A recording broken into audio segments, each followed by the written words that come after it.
All right. Tighten my little thing up so my glasses will quit sliding down. I figure I'll give it about a minute.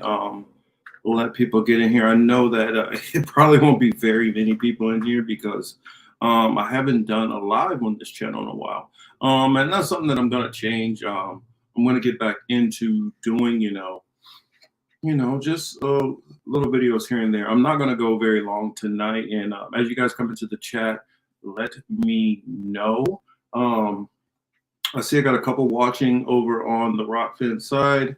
Um, and it looks like I got a couple over here on the YouTubes. So yeah, look forward to that. I've been trying to figure out when I was gonna start doing this. Um, hop on for 30 minutes. I'm probably try to keep most of them under an hour that I'm gonna do throughout the week because I do work. So it's not always convenient to get in, set everything up, and then get going. So if you guys have not noticed, I've changed the name of the show a couple of times.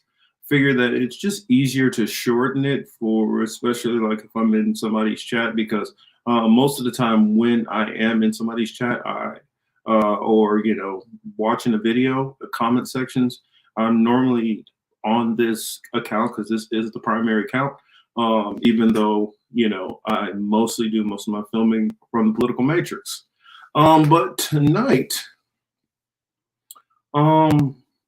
what I'm thinking is I saw just a couple of different things that have been going on. So I figured I will share these with you all also. And so I guess the first thing that I want to get into is this Marjorie Taylor Greene thing. It's frustrating listening to people like Marjorie Taylor Greene. But if people do not respond to the stupidity, then what's the point of doing what you're even doing? So let me go and try to find it real quick, bring it up just in case you guys haven't seen it. I'm pretty sure most of you guys who are on or online often or on Twitter at least, I probably saw it. I'm going to her channel right now. Anyway, did I send this to myself or not? Because I did find a very good video talking about it. Or I could just show hers and then go from there. Where did she put it at? See, and this is from her speech that she was having on the floor. Let me just type it in a little differently. Move my drink.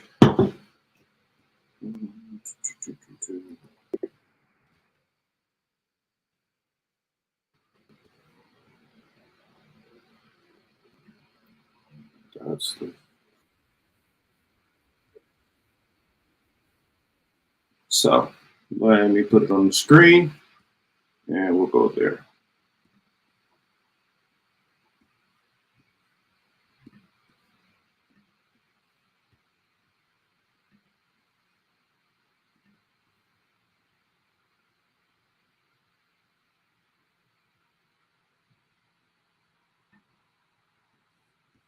Let me see. I just saw a comment there. See, Yipper's in here. Yipper says, "What are your thoughts on Rage Against the War Machine? Some say don't join them if you're about anti-capitalism, imperialism, colonialism, etc. Others say join unity along class lines. I think libertarians are organizing it." Yes, the main organizer is well, at least the one who the organizer, which I saw going back and forth with Scott Ritter, is definitely a libertarian. My thoughts on it are different, of course. I'm a Hebrew Israelite, so we do have some different thoughts, and I do believe most of this stuff is playing out with biblical prophecies. So me personally, am not going to join any of these movements. They're all the things need to happen as they're happening and how they're going to happen. And as events play out more and more, I believe some of you guys who at least entertain some of the stuff that I talk about will start to see more of the stuff that I've been saying. And of course, it is my belief, young Morpheus, is all about prophecy, just like Morpheus is about the prophecies, a true believer. And so, since I believe that these prophecies are going to come to pass, therefore, I have to stick to it and wait for them to manifest. And as they manifest, I believe that more people are going to start to inevitably be able to see what's going on and what's to come. Let's see. Any comments on the rock thing yet? I see Copeland Morris is in there. Hey, good evening. Good to see you. It's good to see you also, Copeland. Wow, it looks a little grainy on the Rockfin side. Hopefully it's not that grainy. I'll figure it out one of these days, but it's just good to be able to get back in to doing some of these. I mean, for those who watch the channel for a long time, they'll remember when I used to do videos, and I kind of enjoyed doing videos. It takes a lot of work. But the problem is they don't get the same payoff. A lot of people don't watch the videos nearly as much, at least in the secular community. Everybody in the secular community prefers live streams. So on my Hebrew apologetics, yes, I still do videos over there and put a lot of effort and time into them. But people do watch those more in the so-called theological realm. That said, yeah, I mean, if you are anti-war, then I would say any group that is pushing with that, go for it. I've seen a lot of trying to figure out how to say this without going at anybody. I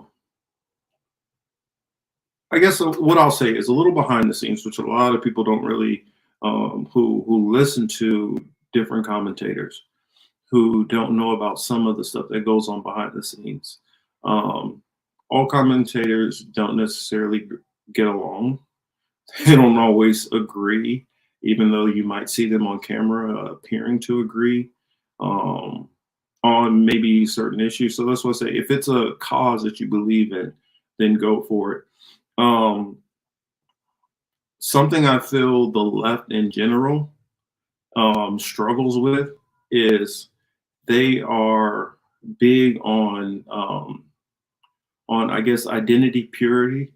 It's like maybe it's a list of like 15 different things, and if you are not with them on all of those things, they treat you as if you are the most furthest to the right that can be.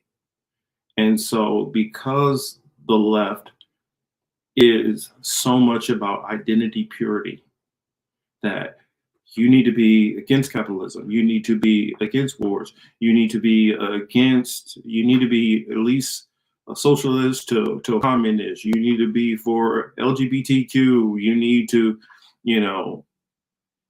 I guess, support CRT, you need to, just go down the list. You need to support $15 minimum wage, you need to support Medicare for all, you need to, all these things, you're going to have disagreements. You're going to have people who are not going to be for every single thing. And as long as they're not pushing harsh against you, then let some of the stuff go and focus on the big issues. I used to say all the time, the reason why the civil rights movements or the LGBTQ movements or any of these different movements, women's suffrage, or what's another one? I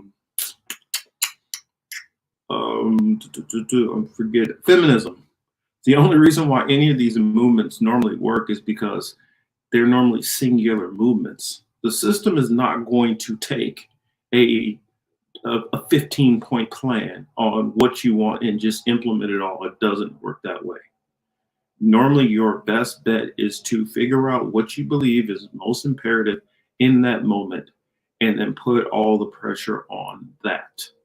get that done, then move on to the next and to the next and so on. This whole idea of I'm going to come out with all my list of demands and tell the system that they're just going to accept it. You're living in dreamland. For one, none of us have any power. Not even when we put all ourselves together, we don't have any power, really. I mean, so the segment into all these different little areas and think that you guys have the right ideas in your little corner, this little corner is just not how things work. It's not practical. The LGBTQ movement, they were like, yo, we all want this to happen. We all want X. That's what happened.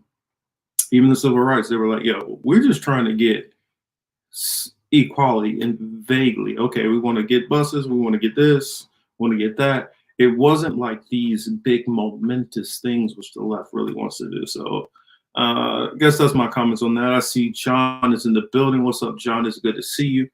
I see a Dingo is in here. I see AM Wake Up is in the building also. So definitely a good surprise to see one of my brothers over there. But yeah, let's go on ahead and hop into this Marjorie Taylor Greene first.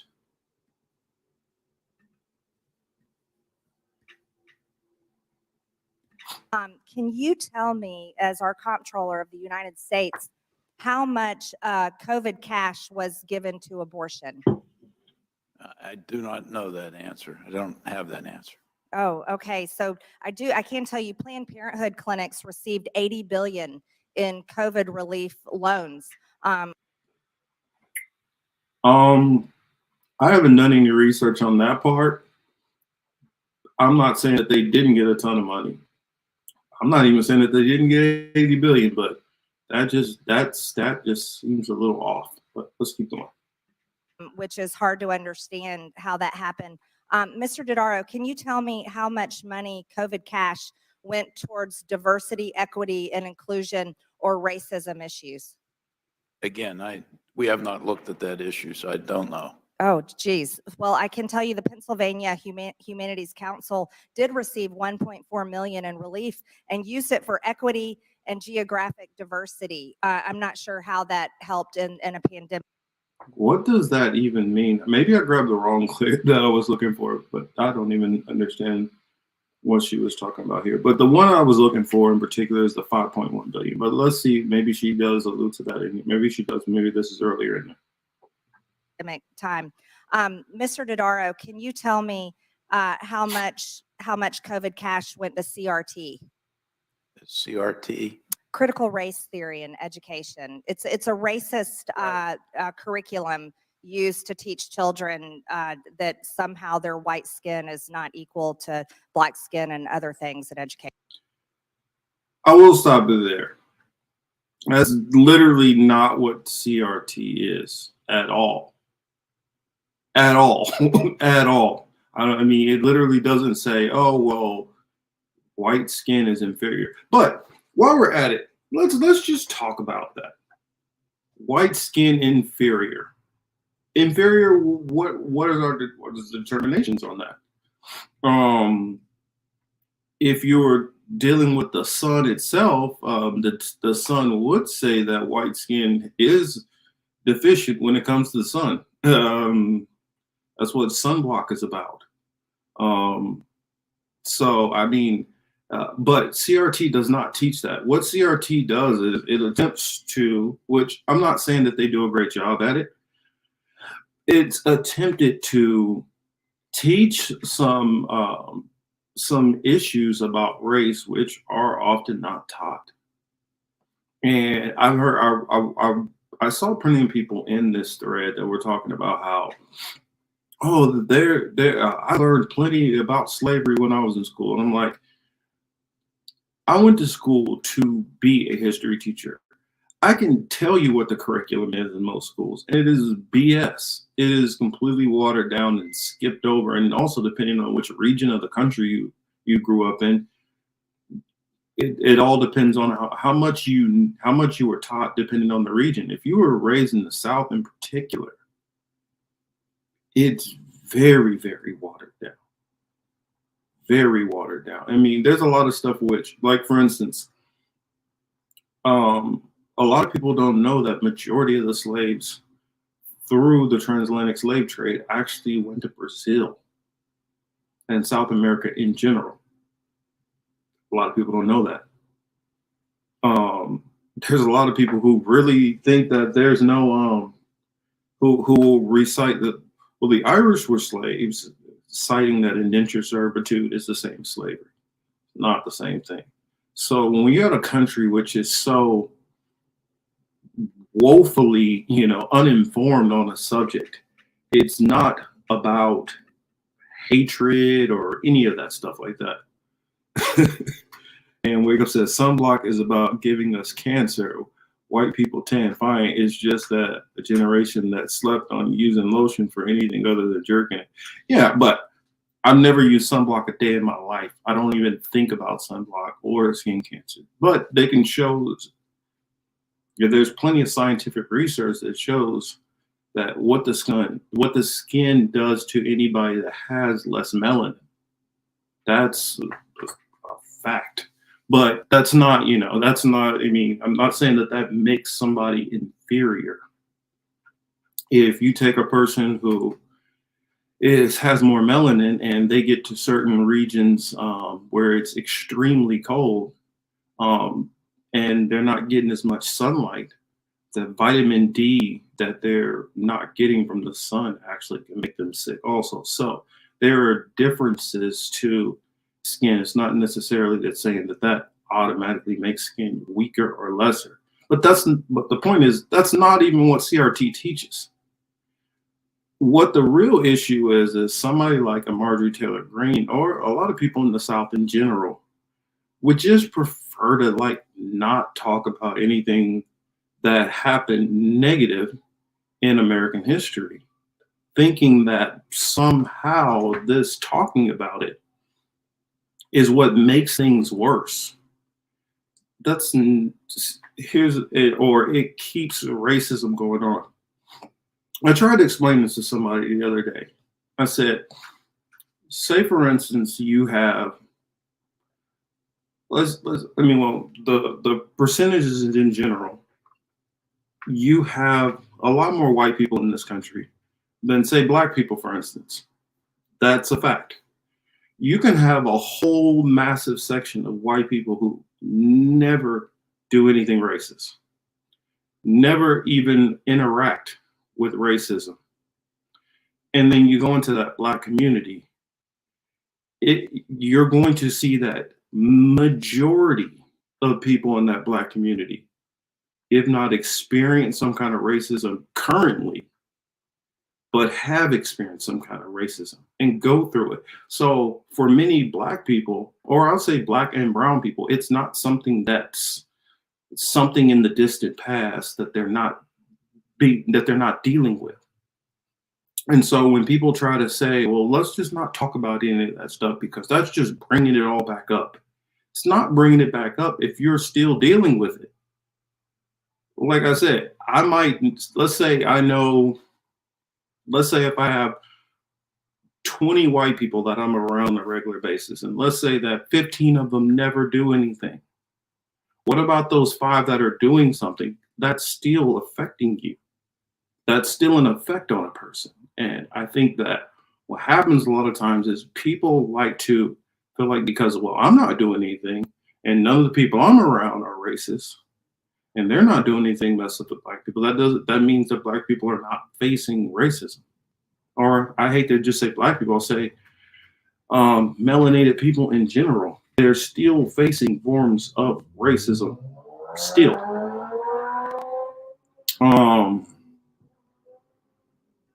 Let's see, what is that?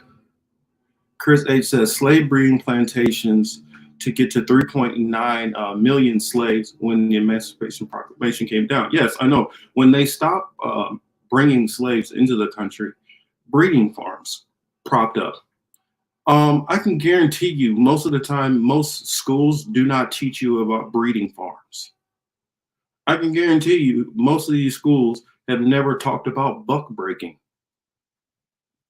I can guarantee a lot of things are not taught. And that's the point of some of this stuff. Now, could we come to a consensus and people on the right and the left talk about which stuff and how we're going to teach it? I don't feel like you need to, do stupid stuff like, let's bring the white kid to the front of the class and then you get to pretend to be a slave. When no, I don't think we should do stupid stuff like that. Definitely not. But some better form of education needs to be taught on some of these issues. And there's nothing wrong with trying to learn more about what's going on. And the point of it, some would ask, why do we need to do this at all? Because you're dealing with communities that have wounds from racism, and they don't just go away by ignoring them.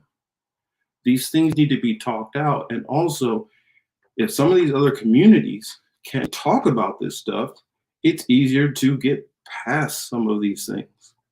But it's like you can't have an argument with your significant other and do something really messed up to them and then just be like, let's just not talk about it anymore and ignore it.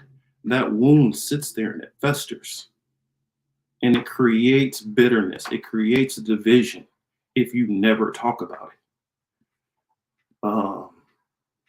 Let's see. Chris says, you say that, Yipper says, you say that CRT is just history, but with a race analysis. I think that it's not necessarily with a race analysis. It's talking about stuff which is not talked about.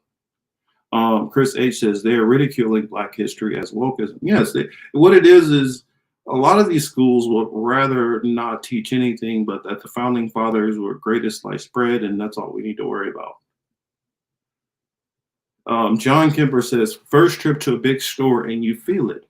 I grew up feeling racism pretty much my whole life. I still feel racism. So to try to pretend that it doesn't exist when I experience it, now, do I let it ruin my day or stop me from getting anything done? No, but it's still there. I mean, it's just a fact. The victors rewriting history. Yeah, Yipper says just teach history. That's not shit. Well, and that would be good. They don't teach history. History is very. A lot of these schools, I feel like, need to be revamped overall. In general, they're piss poor in a lot of ways. I mean, I think about when I was living in Jacksonville. You know what a lot of Southerners call the Civil War? They call it the War of Northern Aggression. You telling me that that's not a slant that's put on the way it's being taught in schools? They're being taught is that, oh, well, this was just something that just happened and we just need to get past it. If you think about this, and a lot of people say, well, everybody was enslaved at one point in time. Okay, fine and dandy. But the modern Western power structure would not exist without slavery. There would be no Western power hegemony without slavery. Gregory Walker says, I don't know much about CRT except the white man is the devil. That's just, I don't know who's teaching that, but that's not appropriate to be taught in any schools, I feel. What should be taught is accurate history and better information on what was going on. And when I say critical race theory, I'm saying that there were freed slaves who took on slaves. That needs to be taught. A lot of people don't know that the top 5 Native American tribes owned slaves also. There's a lot that needs to be taught. There's major beaches in certain cities that have become multi-million-dollar areas that were Black-owned areas. The land was stolen. There's a lot that's not being taught in schools, period. But people like this who want to frame the argument from it's just about racism, that's just because you want to demonize it so you don't have to talk about it. And it's very easy and convenient for somebody who's not having to suffer from any of this to turn around and call it racism when you have a society that literally supports whiteness. I'm not saying that everybody is racist who benefits from it, but it's a fact. Let's play a little bit more of this. Let's see what she has to say.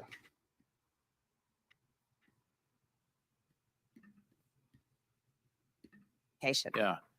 No, I do not know that, but I do know that there's provisions that the federal funds generally are not used, they're supposed to be used for curriculum.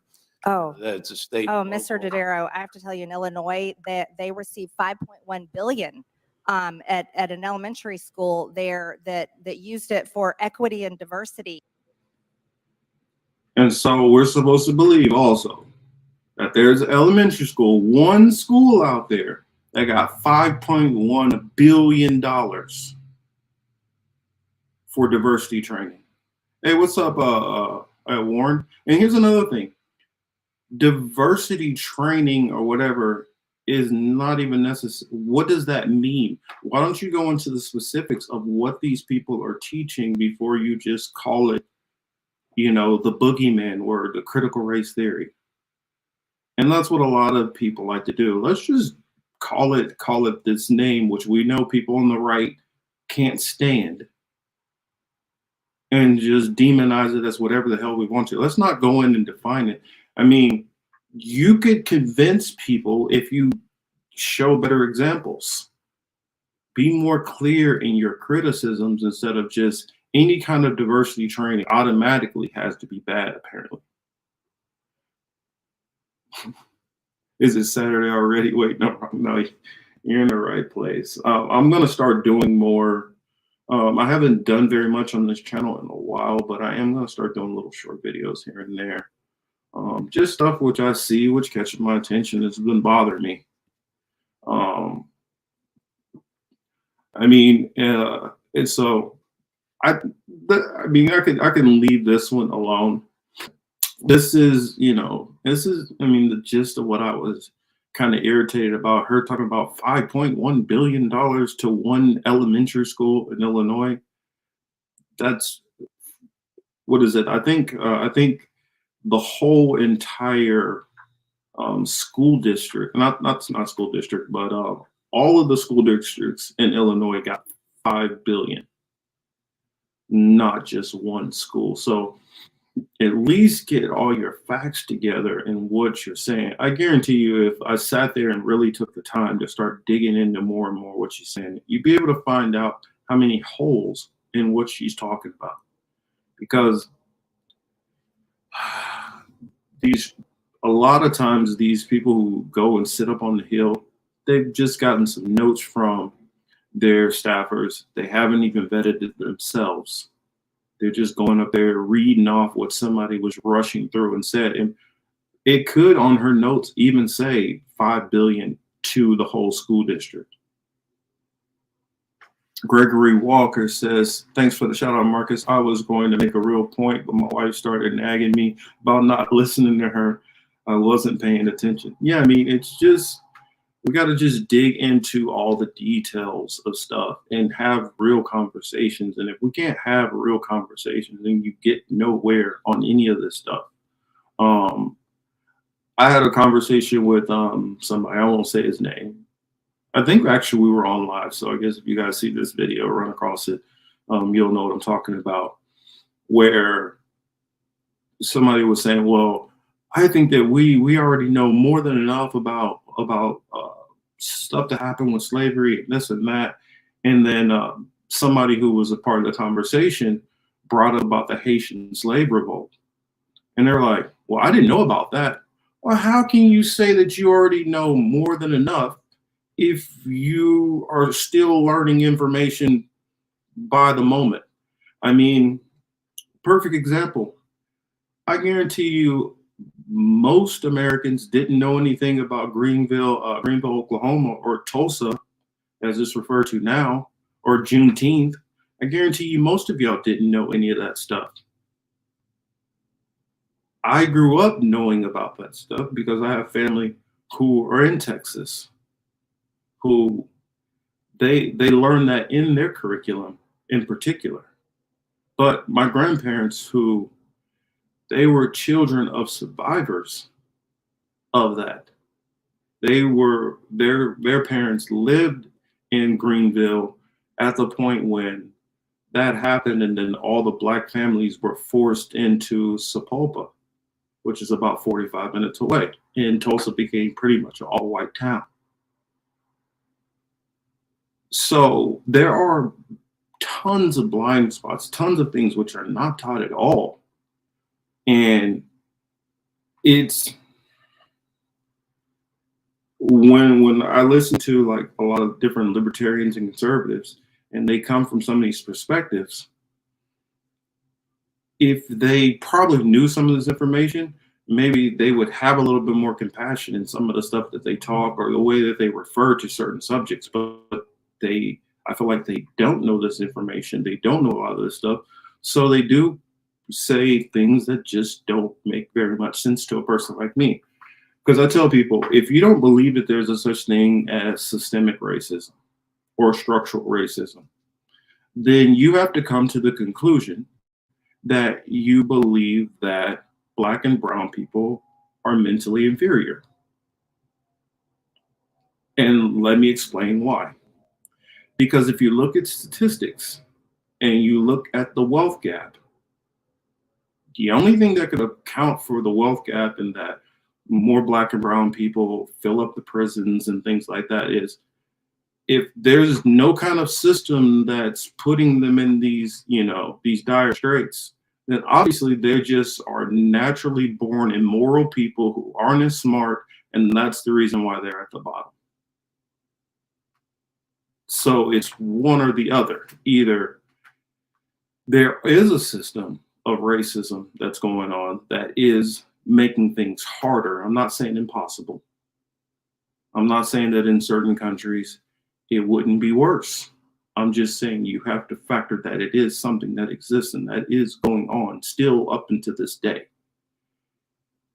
If that doesn't exist, then what you're saying is no Black and brown people are mentally, mentally, spiritually, ethically, all those things inferior to white people.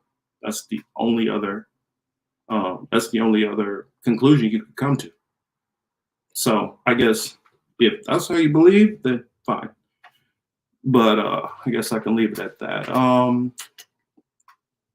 Gregory Walker says about CRT, wasn't the country founded by Freemasons? Don't they worship Howard LaBiff? Isn't that an old Egypt god? That is actually true. The thing is, though, if you go to a lot of the different mainstream Egyptian scholars, they basically say that all of the stuff in Egypt came from more fair-skinned Egyptians, and they reject that anything of greatness from Egypt was built by any darker people, in a sense that a lot of their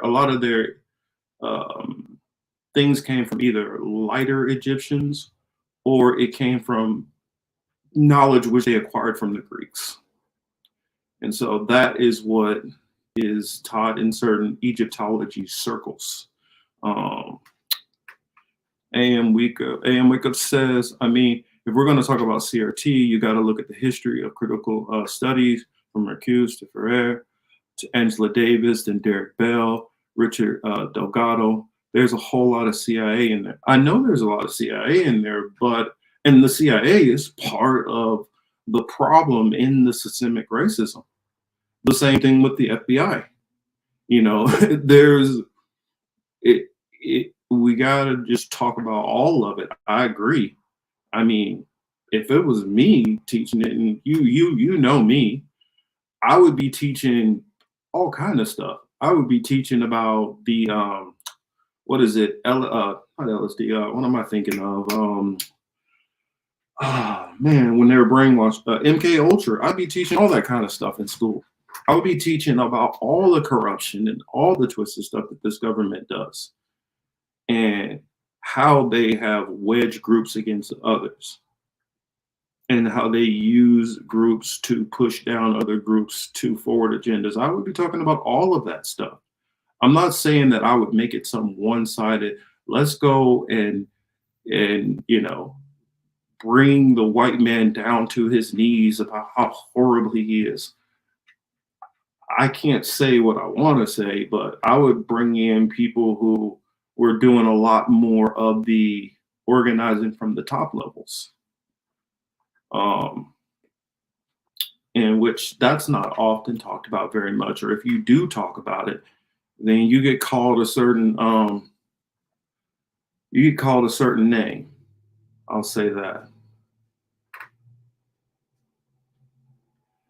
Yeah, millions, Yipper, but she said 5.1 billion with a B. Chris H says, brother, we need you on Jimmy Dore and the Convo Couch and Kim Iverson. No one alternative left is saying what you are saying tonight other than RBN or American Autopsy. And I'm just riffing, honestly, off the top of my head. I mean, it's just something that I've been thinking about. I feel that in leftist or even alternative media circles, there's a little bit of a blind spot when it comes to some race issues. And it's not that I think that these people are racist or that they even, I think sometimes when you don't grow, when you're not in the circle of racist, you don't think like a racist. And so therefore, you might not be even, you're just treating people equally who are within your circle. And it just so happens that your circle just might be predominantly white, and you just might not have really even thought about it. I mean, that happens. And I'm not saying any of those people that they're intentionally starting some kind of let's exclude all the minorities. But if you also look at how these algorithms and things work, how they promote certain platforms, they push other platforms down, you might not hear about certain other people who are black or brown who might share some of the same views and talk about some of the same topics. And therefore, like I say, going back into the system can keep, people down. And because I always put this stuff, it's higher than us individuals who are all involved in all of this stuff is on a higher level. Do I believe that the elites at the ultimate top are racist? Hell yeah. I mean, have we ever really just paid attention to what the early colonizers and conquistadors named stuff? I mean, for instance, Ethiopia is not the name of Ethiopia. It was actually the kingdom of Kush, and it's had other names. Ethiopia is Greek for burnt faced. And the country Niger, that comes from the Greek. They didn't have a soft G. So put two G's on it and think what that's really called. These people, and I'll hear people say, well, people weren't racist back then. Bullshit. People were racist back then. A lot of different colonizers and early kings and queens of different countries were definitely racist. Now, I'm not saying that means the people in so-called Middle East or in Africa or Asia necessarily looked at people on a racial divide.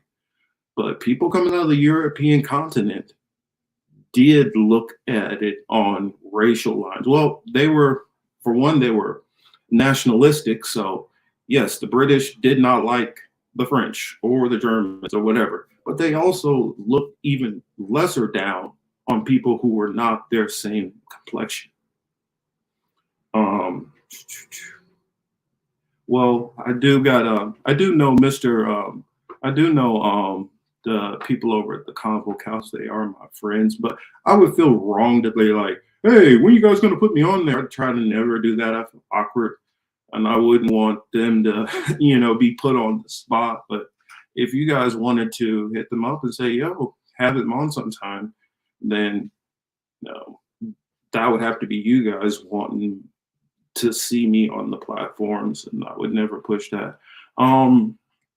I've reached out to Kim Iverson, and I mean, she's a bigger platform, and I'm a small platform, so I don't see, I don't see that anytime soon. Jimmy Dore, I don't know. Maybe if enough people whisper in his ear, maybe he might get me there. I told him once when I saw him in person, I said, one day I'm going to sneak into that garage, but we'll see.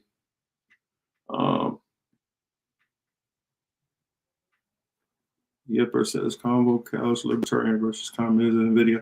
I didn't see that video, so I won't comment on it. I consider the Combo Couch definitely friends. So, but at the same time, friends don't always have to agree on every single topic or point. So, if we did, things would be extremely boring, right? Yipper said, it's funny, Brits don't like French, Germans, Celts, French don't like French. Actually, let's be honest, French really don't like anybody. French really are the snobbiest of snobs of Europe. John Kipper, hasn't Steve from the well, Steve's not from the Combo Couch. Steve is from Slow News Day, AM Wake Up. How many shows? I mean, if Steve sees this, how many shows Steve got? Because I'm not sure if it's Steve or Pasta that I got on the Rockford side. But yeah, but Steve got some more shows too. I've been on one of them.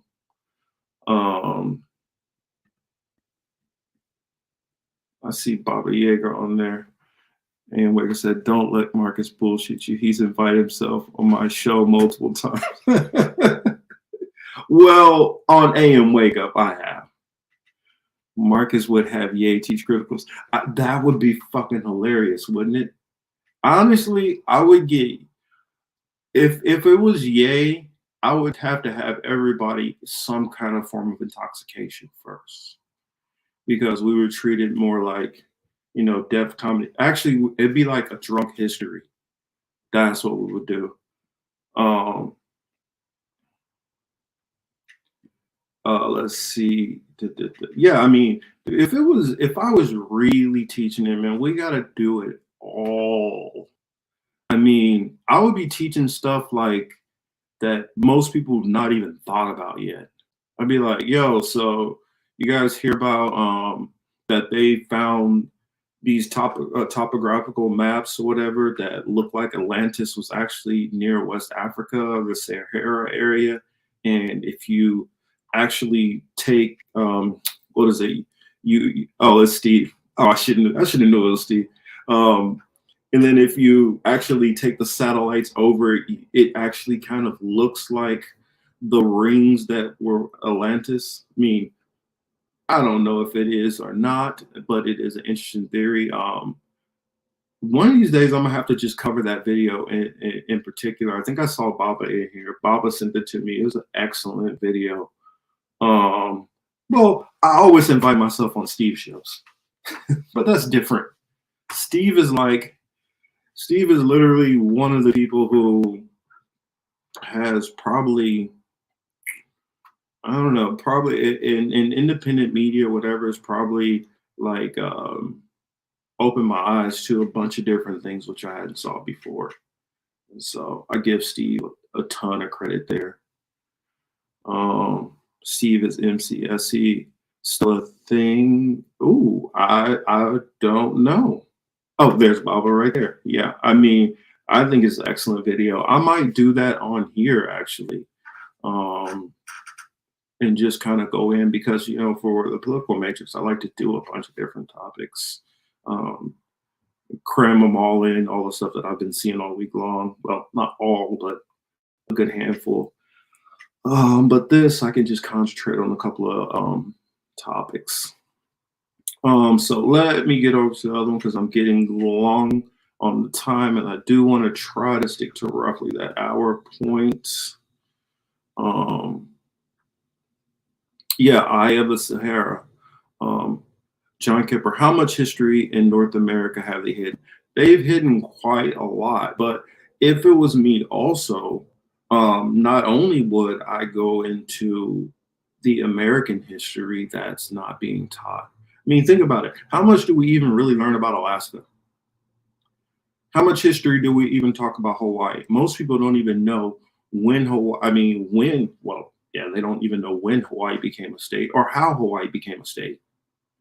I mean, how many of you all can seriously tell me that you really remember the Louisiana Purchase and how it came into part, and if how much you guys know about Mexican Repatriation Act? How many know where's the oldest settlements? I mean, not settlements, but oldest military regiments which were used. How many of you guys understand even the Spanish-American War? Or how many different wars which America fought against the different native tribes? I mean, there's so much history that's not taught.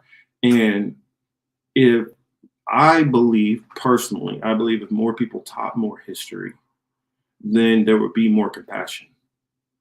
Because you'd be able to realize, like, damn, the past generations did a lot of screwed up stuff. And we do owe a lot to try to mend some fences. You know, the only thing I remember about Alaska was that the U.S. bought it from Alaska. That is correct. Did you know also, Yipper, that the Russians actually own parts of California? I'm not talking about just recently, like they've just bought them through acquisitions and stuff. I'm talking about going back into the 1800s. Russia owned parts of California. But I mean, there's so much history to go into. Let's see. So let's drop Marjorie Taylor Greene. Let me find this other clip, because this, I'm only commenting on it because I looked at dude like, are you seriously sending that to me, of all people? And I also wanted to do kind of like this is something that conservatives, don't send this to Black people. Just don't. Just don't do that. There's ways which you could, if you're trying to win over Black people, there's ways you can do it. But this is not one of them. So let me put this on my screen. Let me share the screen.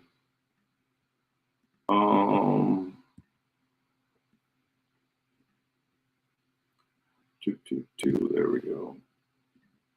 So here's my channel. Well, my Twitter, the Political Matrix. So we had our show the other day.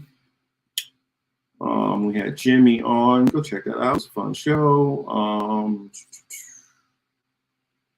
As you guys can see, there's our buddy Pasta right there. Oh, didn't mean to do that. No, what's going on? Let's see, comments. Let's go to the comments. I don't know what. I guess I'm used to doing this on my phone, so it's a little different. All right, so let's go down. And oh yeah, by the way, Steve, since you're in here, thank you so much for that show you guys did the other day. You definitely gave me a lot of information that I've been wondering about with the way that Twitter's been working and the algorithms. It's just been really weird. A lot of complaints that I had. So this was our video here. This guy, conservative, calls himself Proud Daddy 9/11. Sent this video to me. Racial agitation, terrorism, and socialism. And I sent him back, is this a joke? So let's go on ahead and go into it. As early as 1928, the communist... I want to make sure. Can you all hear that? Give me a 1 if you guys can hear that.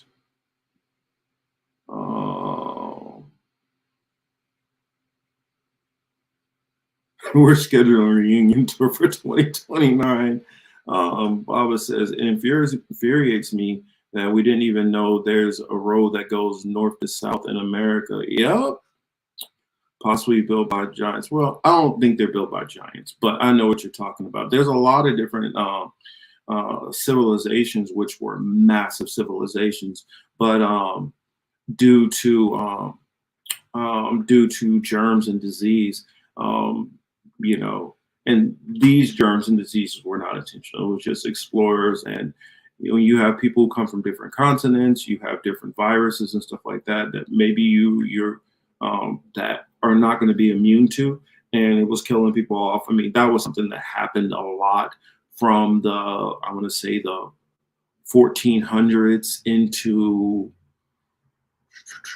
I would say, into the 1800s, until there started becoming more and more science as far as antibodies and disease, which, I mean, it's kind of twisted how this science got developed. But King Leopold III, when he wanted to stake his own colony, there was a place that they called the central part of Africa was called White Man's Grave. And the reason why is because once they got that far interior, a lot of white men would get different kind of diseases and die. One of the main ones, malaria. Well, later on, antibodies were developed in a way where they were able to, give them certain bacteria and stuff like that, where their immune system could stand up to going into these different areas where there were diseases that their immune system was not exposed to yet. That happens to a lot of different cultures. But anyway, those Europeans who went trying to discover some of these regions, when they had first contact with some of these people, the diseases that passed spread through some of these whole villages, killed off the whole population. And these explorers were like, swear up and down, there were people here. I swear that there were people somewhere. I swear that there was whole cities, and they couldn't see them because the people had died so quickly, and it grew over that area where they were at. Let's see. Oh, Chris says, I've seen this video. Racial agitation, terrorism. Yeah.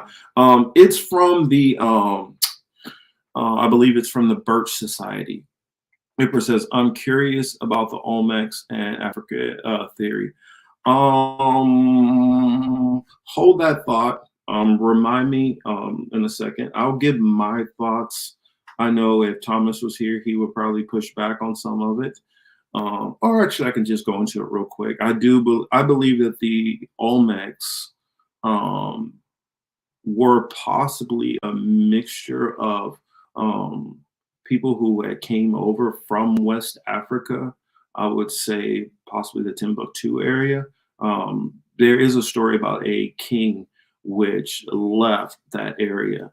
And after he left his kingdom and taken over tons of people with him, he was never seen again.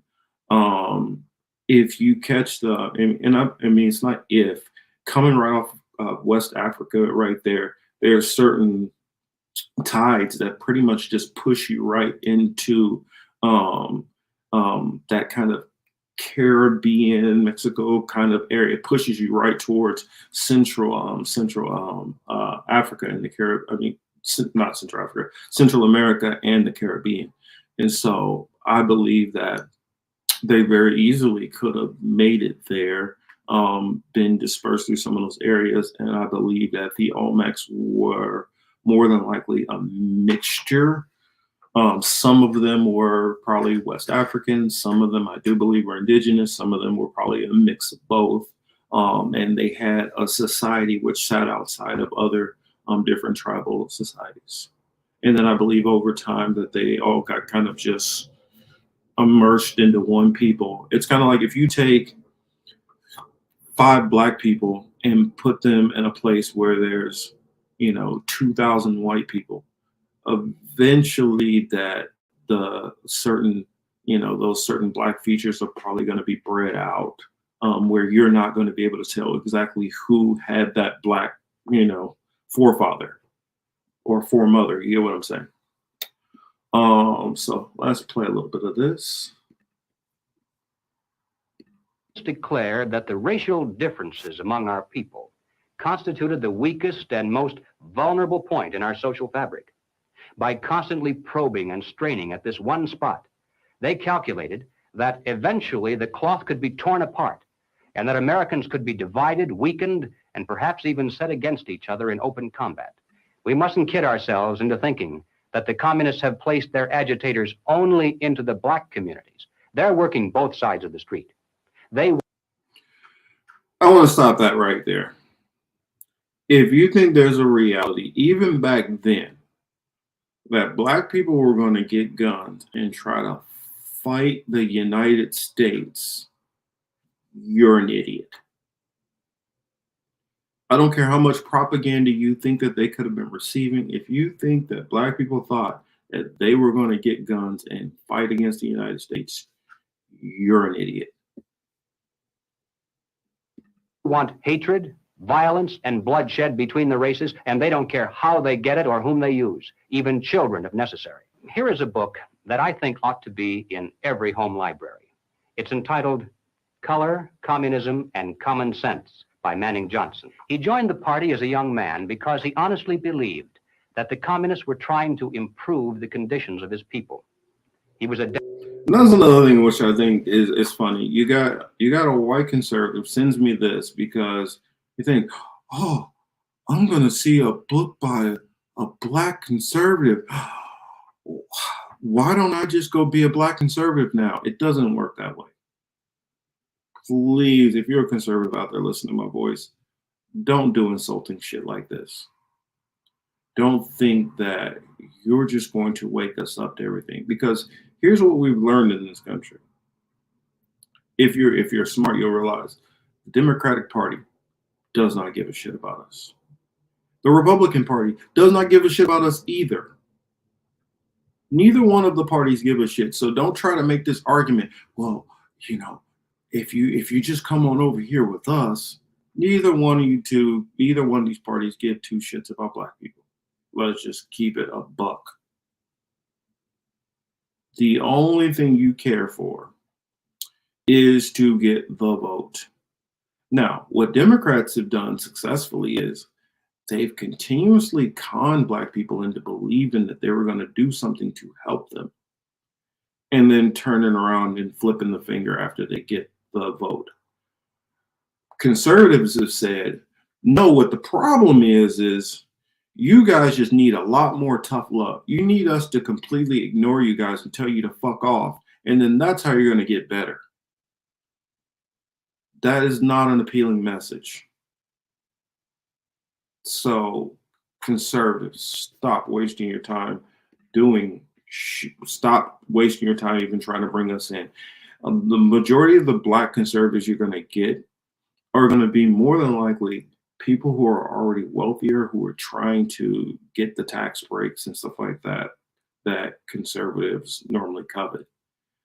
That's a good chunk of the black conservatives, that they're worried about taxation. And it's more than likely because they have a little bit of money in their pocket. Two, the next level of conservative are going to be ones who are basically against abortion. Well, I would say abortion and homosexuality. That's pretty much the only things that would draw any black people to the conservative side. That's about it.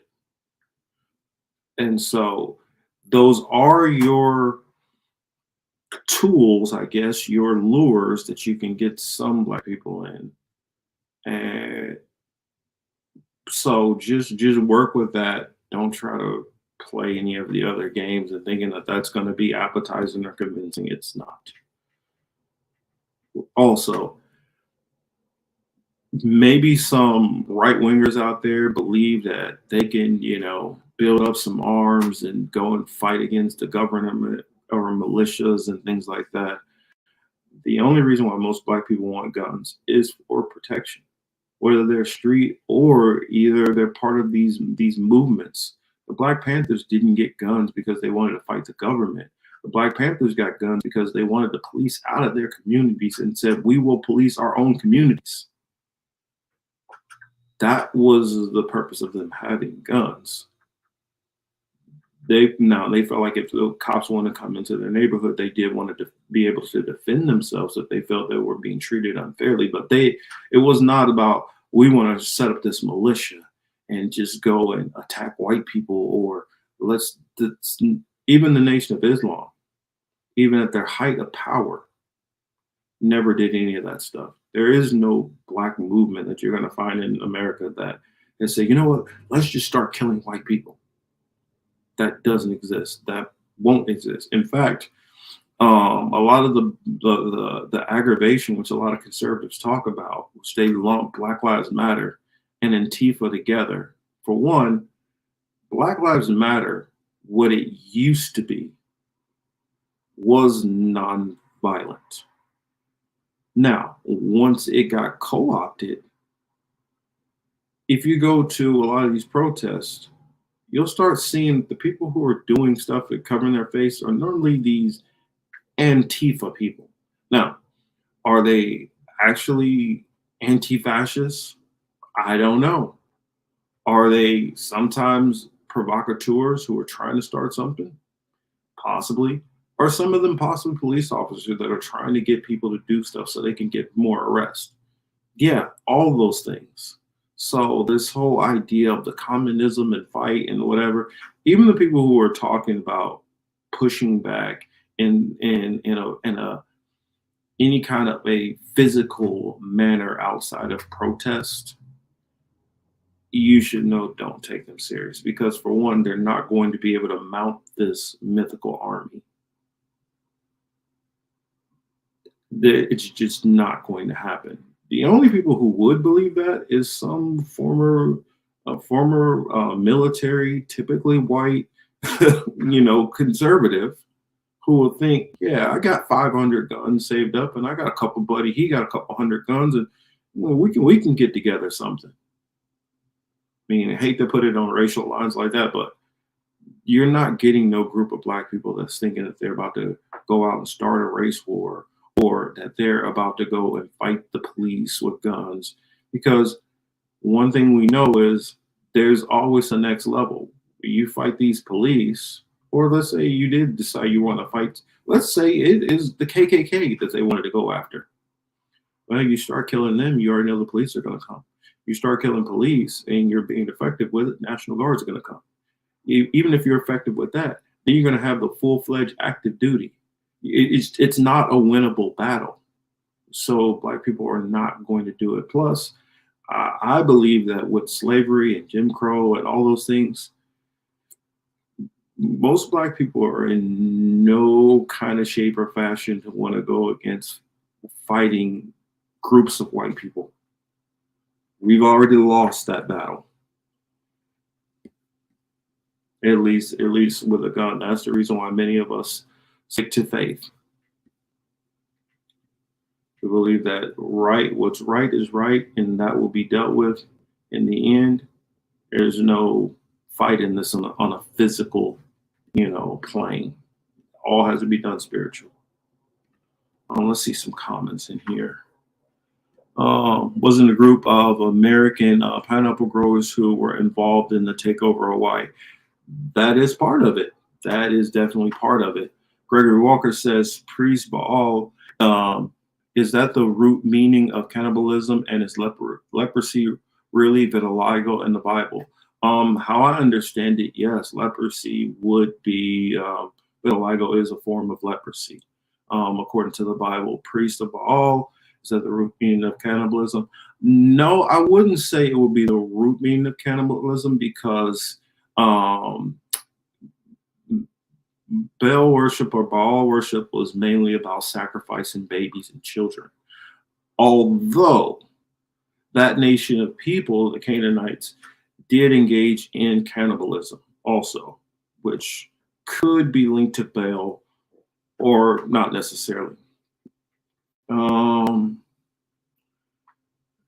Steve says, if it helps, GA left party politics while TV was still in black and white. and went on to be one of the most prolific truth community authors around for decades. That does help, actually. I probably need to get more of that stuff versus this video, which the guy sent me, because this just aggravated the shit out of me. Play, let's see. I went over my time, but I'm gonna try to hurry it up. Dedicated communist.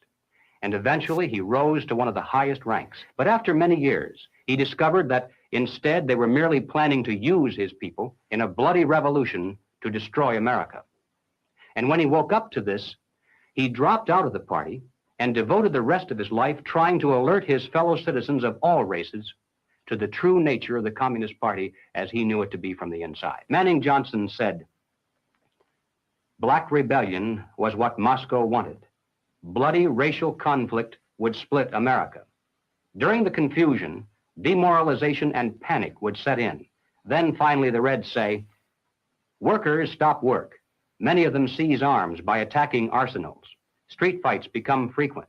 Under the leadership of the Communist Party, the workers organize revolutionary committees to be in command of the uprising. Armed workers seize the principal government offices, invade the residences of the president and his cabinet members, arrest them, declare the old regime abolished, establish their own power." Now, here is a piece of... I just wanted to hop in real quick. I found that interesting when we start talking about Russia. Even back then, you see, it was always about demonizing Russia. Russia is the one pushing this. Okay, but which Russia? Is this Russia under the Bolsheviks? Which Russia are we talking about here? I mean, there's multiple different leaders. There have been different philosophies that went on. Is this Lenin, Trotsky? Who's going on? Who are we talking about here? It makes a difference. And just because you have a document that this one random person said X, how credible is that? Yeah, so the name of this video, this is, what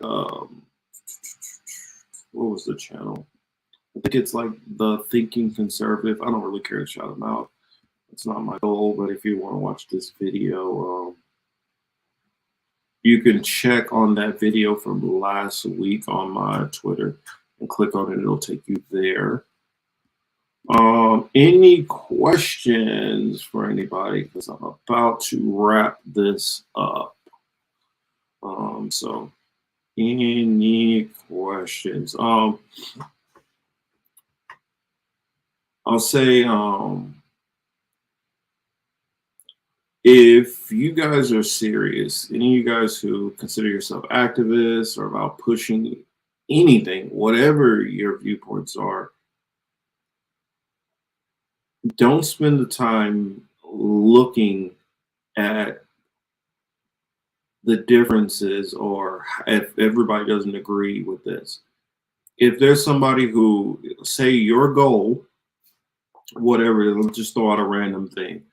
Let's say your goal is about reducing military spending.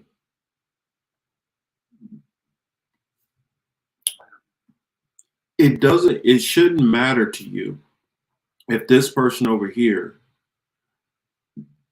doesn't give a shit about gender pronouns. If your goal is to put pressure on the military industrial complex, if that's your goal, I'm not saying this is an attainable goal. I'm just saying if that's your goal, then focused on that. I mean, prove me wrong. But if you're spending your time focused on, well, he's always bad mouthing the trans community, or this person right here. What else? Nothing. This person is all about Second Amendment rights and they like guns and I can't stand guns. I need to learn to make some compromise, some give and some take. That's the only way you're going to get anything that you want accomplished. And I would say do it on the small local level. When I was pushing my, I guess I could say kind of activism, it's kind of, I mean, I had some wins, had some losses. I'll say that. But one of the ones which I was pushing for hard, part of the problem is I had people who were in that circle who didn't want to deal with certain people because this person was Republican. Or I don't want to deal with this person because, you know, this person is pro-choice and I'm pro-life. And I'm like, yo, but our electric bill is about to go up across the board. And a little, I'll tell you what it was called. In the state of Kansas, they came up with this thing called a ghostwriter tax. For everybody who didn't pay their bill, according to what they were saying, they were going to take the remaining of that bill and disperse it across all the remaining customers' bill. We were getting some traction on that. They had to move around times and do a bunch of different stuff. But because we couldn't keep everybody on the same page, because they were focused on bickering on all these other issues that were not pertinent to what we were dealing with, the pressure did not stay up and it got passed. And then later on, all those people who I was trying to wake up to it, they started me, wait, man, what the hell is this? Well, I was trying to tell you guys that this was what was coming. Well, guess what? Out here in California, the same thing just happened, I believe, in Long Beach. All their bills going up like an extra $200. Same situation that I was dealing with about, I mean, easily like 15 years ago or more. But my message would be whatever, if it's a big battle or a small battle, pick that battle, fight that one, get that one done first, then go on to your next thing. If your big thing is you don't want to wear masks, focus on that. Certain policies, you know, that people were dealing with over the last couple of years, if you want to push back against that, focus on that, put all your energy towards that, get a movement that is about that. And then when you guys go into, well, we want $15 an hour in our state and we want $20 an hour, but you don't support that, that's the time when you shake. That's the time when it's over. But build your coalition, fight for individual things, and then take it step by step by step, you know. You know, they say you got to crawl before you can walk, walk before you can run. And it just seems like too many of these people, when their political approach is just try to run, but not only run, let's run in 3 different directions at the same time. Not effective. All right, so let's get this off the screen.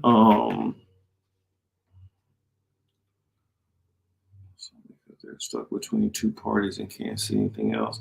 Yeah, I mean, a lot of times people are stuck way too much in this 2-party duopoly. And I mean, I'm somebody who grew up in an area where it was heavily red.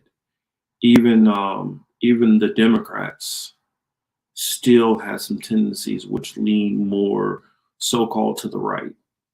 You had plenty of people who, Democrat or Republican, were all about that Second Amendment. I mean, to this day right now, it's an open carry state, well, concealed or open carry. And it works in a city like that. I have a hard time understanding how open carry will work in California. I think you have a lot of dead people, but but you know, it works in certain areas. And that's the thing, every city and every state is not going to be the same. Certain things that work in one place are not going to work in others. That's the reason why you have 50 different states, 50 different legislatures. You have different communities and cultures within these different states. And so you got to take all that stuff into play.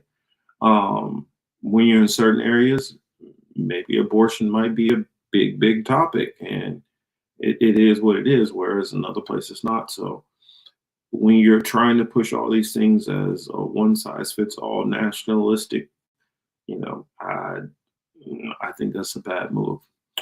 Chris H says, Cold War propaganda ruined American minds. It did G. Edward Griffin. Well, I would say look at who is behind the propaganda and tell me if the people who are behind the propaganda have motives behind the propaganda. I gotta give a shout out. I watched Sabby actually say something that I know I've said. I know Steve over there has been saying. I know many people in the so-called alternative media have been saying. A lot of you guys look at these billionaires. You know, you look at the Bill and Melinda Gates. You guys look at Elon Musk. You guys look at Klaus Schwab. There's somebody above these people. There's somebody above these people. And that's who, once you start finding out these people and start looking at these people, this is when you can actually have a chance at changing or stopping something, anything, or even just altering their plans or delaying their plans. That's who you go at. You got to find the levels above the levels. I mean, I don't know, maybe some of you guys have heard this, maybe not. There's trillionaires in Saudi Arabia, in UAE. Admittedly, like you can look up Forbes and it tells you that these guys are worth trillions of dollars. Now, if they're worth trillions of dollars, but they're still getting pushed around by Western powers and NATO, doesn't that tell you that there's somebody that probably has more money than them? That they're able to control them?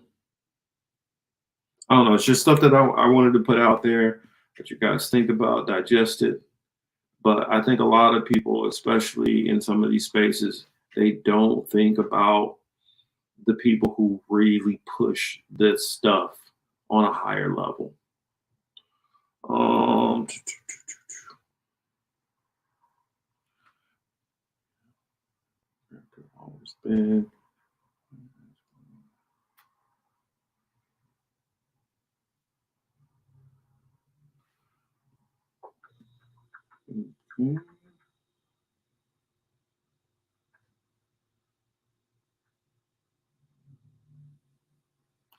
I don't know who's talking to who, but whoever Jane Magruder is.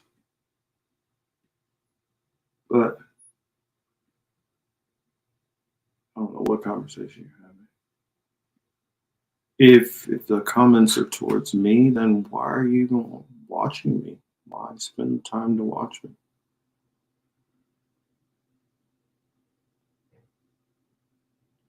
I actually, the only thing I've ever published has been nonfiction and for entertainment.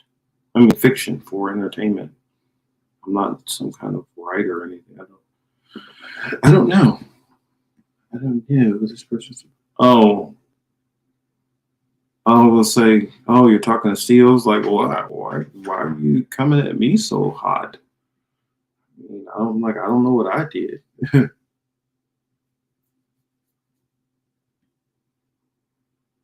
Wow. So yeah, I don't know what beef you guys have, and I try my best to. And people who know me, yeah, there's a lot of like beef in these different I guess different media. Oh, so yeah, okay. Thank you for the clarification. I do my best to try to stay out of beefs and arguments and not ever criticize any other. I try not to criticize other content creators. I just try to stay in my lane and do what I can do. And, where there's common ground, where we can find common ground, I try to do that. But when there's not, I just say, you know what, good luck to you over there, what you're doing. I just hope that everybody out there, whatever it is that you believe in, that you're pushing for, just, stick to your guns. Don't let anybody, push you off your square if you really believe that, old saying, if what is it? If you don't stand for something, you fall for everything. So, I just hopefully you guys do that. I will be doing more of these during the week. I'm trying to keep them to roughly an hour. That's my goal. This was my first one back, so definitely enjoyed it. Had a couple of light stories, and so, and if I have like really short ones, you might see more than one in a week.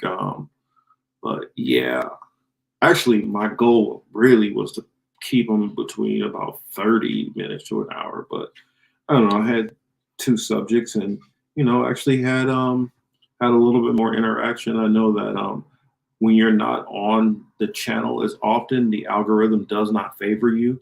So I didn't know how many people get the notifications, but glad you guys did. Glad you guys took the time to swing by and enjoy. I see Indy Left out there. What's up, Indy? Glad you got to swing by. But this is Thinking with Young Morpheus, and hopefully you guys are out there thinking. Have a good one.